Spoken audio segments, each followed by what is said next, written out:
Module 16, the reproductive systems. The menstrual cycle. You recognize this as a chicken egg. The chicken eggs we get from the grocery store are not fertilized. As we discuss the menstrual cycle, we can look at the development of a fertilized ovum during its cyclic control. The complete development of the ovum, combined with the release of hormones at specific times and the growth and shedding of the endometrium, are all part of the menstrual cycle. The menstrual cycle lasts about 28 days. It's a regular cycle continuing each month once a woman has reached puberty. This cycle can be interrupted during pregnancy or lactation. Lactation is the process by which a female mammal produces and secretes milk to feed her young.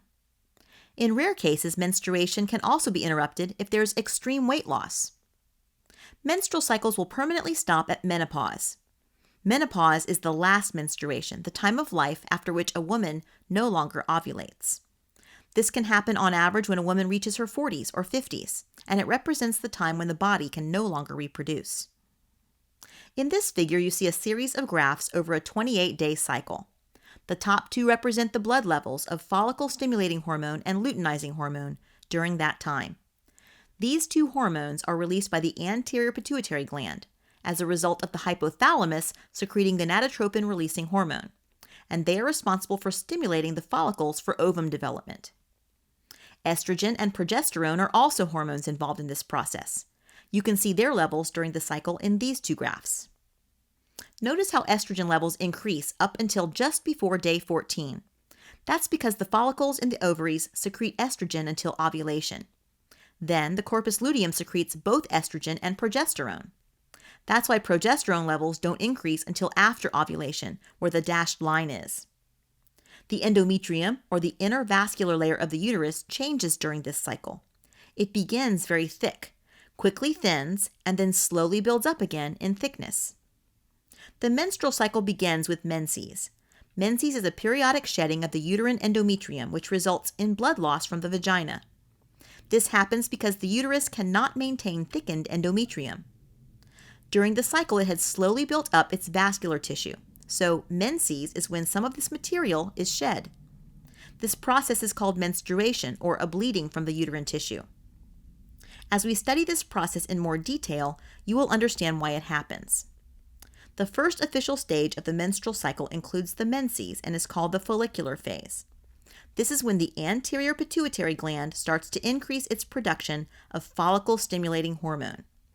This hormone, stimulates some of the primordial follicles to continue with oogenesis. So about 20 of them become primary follicles. These primary follicles are able to secrete a little bit of estrogen, and that will cause the endometrium of the uterus to begin to thicken. The hypothalamus increases its release of gonadotropin-releasing hormone. That will cause the increase of production and secretion of follicle-stimulating hormone and luteinizing hormone from the anterior pituitary gland. As the follicles keep developing, some of them will begin to degrade, so only about a fourth of them become secondary follicles. At the end of the follicular stage, follicle-stimulating hormone and luteinizing hormone are at their highest blood levels.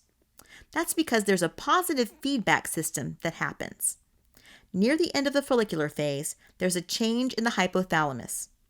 Estrogen causes more gonadotropin-releasing hormone to be released, which causes more follicle-stimulating hormone and luteinizing hormone to be released, which stimulates more estrogen, which stimulates more gonadotropin-releasing hormone, and so on.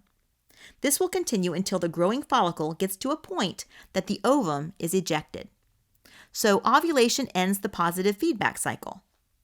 The fallopian tube receives the ovum and it begins traveling to the uterus. If it doesn't become fertilized in the tube, it will not survive past 24 hours. This cycle represents what happens when an egg does not become fertilized, so now the ovum has died. Ovulation marks the beginning of the second stage of the menstrual cycle, the luteal phase. In this phase, the follicle begins to quickly change into the corpus luteum. That makes estrogen and progesterone. Now this begins a rapid negative feedback system, causing gonadotropin-releasing hormone to stop. This then reduces the levels of follicle-stimulating hormone and luteinizing hormone. Estrogen is still produced and progesterone levels increase, so progesterone is the major hormone during luteal phase. Extra progesterone causes more endometrial development. The endometrium becomes thicker and forms endometrial glands. These glands begin to secrete a little bit of glycogen-rich fluid. Simultaneously, blood vessels there increase their size so the endometrium has lots of oxygen and nutrients available. Now, all of this is happening so the endometrium is ready for a possible fertilized ovum. If the ovulated ovum becomes fertilized, the uterus needs to be ready to support that new life. Those first days after fertilization are when the fertilized ovum stays in the uterine cavity and is fed by the glycogen-rich fluid called uterine milk.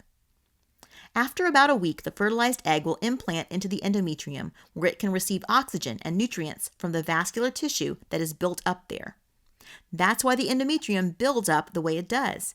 It's getting prepared in case the ovum gets fertilized. Now, if fertilization doesn't happen within 24 hours after ovulation, the ovum dies.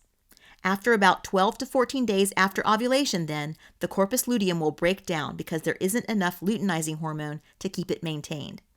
Then the lower estrogen and progesterone levels cause the endometrium to break down, causing a new menses. During menses, the thickness of the endometrium comes off and bleeding results. This 28-day cycle can vary from one person to another, but within that cycle, there is still only about an 8 to 24-hour time period when an ovum can become fertilized. It's relatively a short time, isn't it? But remember, sperm can survive in the reproductive tract for a few days, so intercourse can occur a few days before ovulation and fertilization can still happen. Let's now discuss what happens if an ovum does become fertilized. The fertilized egg is called an embryo, and it begins to secrete human chorionic gonadotropin. This hormone causes the corpus luteum to increase its secretion of estrogen and progesterone. So the endometrium won't slough off, rather it continues to thicken so it can nourish the embryo. Thus the menses will not occur, and a woman will suspect that she's pregnant. You now can see why the hormone progesterone gets its name. It's responsible for building up the endometrium so that it is ready for pregnancy. The root word gest refers to gestation, which has to do with fetal development. It's a progest hormone. It promotes gestation by preparing the endometrium to nourish the fertilized egg. Now, estrogen is a hormone that also does a few things outside the menstrual cycle. It is helpful in the maintenance of the ovaries and for puberty. And like progesterone, estrogen levels are also raised during pregnancy.